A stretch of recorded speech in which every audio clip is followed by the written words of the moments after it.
In 2021, the IPO pipeline was flowing with record volume. An IPO, or initial public offering, is the traditional way a company goes public by listing shares on a stock exchange. And last year, IPOs raised more money than ever. One of the biggest IPOs since Alibaba. The biggest IPO of 2021.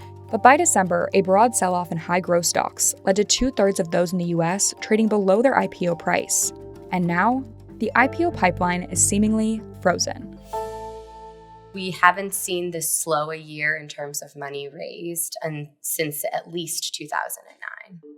That's because sky-high inflation, rising interest rates, and Russia's invasion of Ukraine have made the financial markets volatile and in turn made investors wary of risky assets like IPOs. Everything that you could think of that would make launching an IPO unpalatable, it was happening. And now, analysts are worried that if it doesn't turn around soon, the IPO freeze could carry over into the new year. So far this year, traditional IPOs have raised only around $7 billion. In a typical year, traditional IPOs would have raised around $38 billion by this time. And at this time last year, the number was closer to $120 billion. Several major companies, including 2 fintech giants, had anticipated going public in 2022 before the pipeline froze and their valuation shriveled up with it. It was supposed to be the year of the fintech company. There were many in the pipeline ready to go. We have not seen them. Klarna Bank AB was one of those highly anticipated IPOs, but instead of making a splashy debut, the Sweden-based company laid off hundreds of workers to cut costs and was forced to seek funding in private markets. Its more than $45 billion valuation dropped by 85%, down to $6.7 billion. Klarna declined to comment on its IPO plans. Instacart also had to slash its valuation, in this case by around 70% to $13 billion. However, with its growing revenue, Instacart was among a few companies still hoping for some heat and the opportunity to go public this year. There's a renewed focus on show that you can become profitable, if not right now, very soon. But the company reeled back its ambitions in late October. In a memo to employees, Instacart's CEO said that tumultuous market conditions are making an IPO for the company highly unlikely in 2022.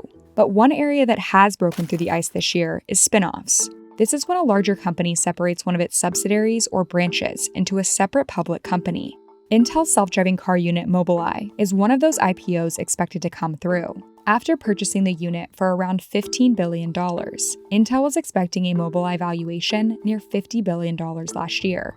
But today, Intel is expecting a target valuation under $20 billion. Intel's CEO has said that listing Mobileye would give the self-driving car unit a higher profile and attract more business. He has also said that Intel doesn't need the money Mobileye's IPO would generate. But Mobileye wouldn't be the first IPO in the auto industry to go public in this weather. Porsche launched on the Frankfurt Exchange at the end of September. Though it's not a US IPO, many analysts agreed that if Porsche's went well, it would be a positive sign for the US IPO market. However, Porsche's IPO I wouldn't call a raging success. Yes, it priced at the high end of its range, but shares didn't do very well, didn't have a great pop. That pop she's talking about is how bankers evaluate their initial pricing strategy. They look for a pop to show momentum, but not too big of one that would signal money was left on the table. Porsche declined to comment on its IPO.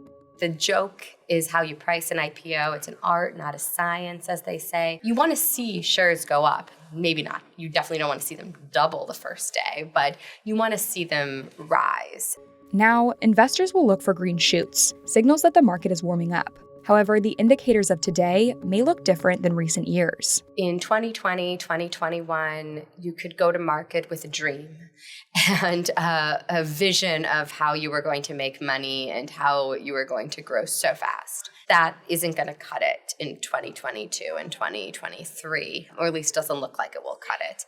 The electric vehicle truck company Rivian is viewed as one of the last big IPOs before the market crashed. It scored a valuation so high that meant it was more valuable than Ford. We're starting to see cracks in the US economy.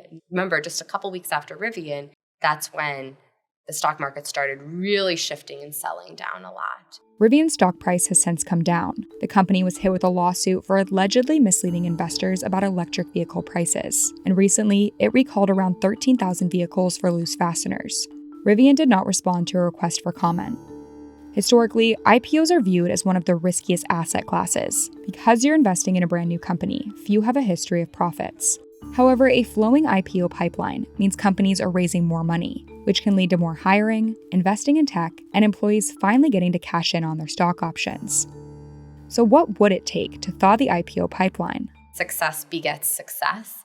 So you just need to see a string of IPOs do well to encourage more companies to want to go public. But even as some look to push the pipeline forward, the broader financial market remains volatile. IPO bankers and lawyers agree. They say the first companies to go public after the markets calm down should be profitable, fairly large, and must own names. It all comes down to appetite for risk. When investors are comfortable stomaching that risk, the IPO market is strong and the economy usually looks stable as well.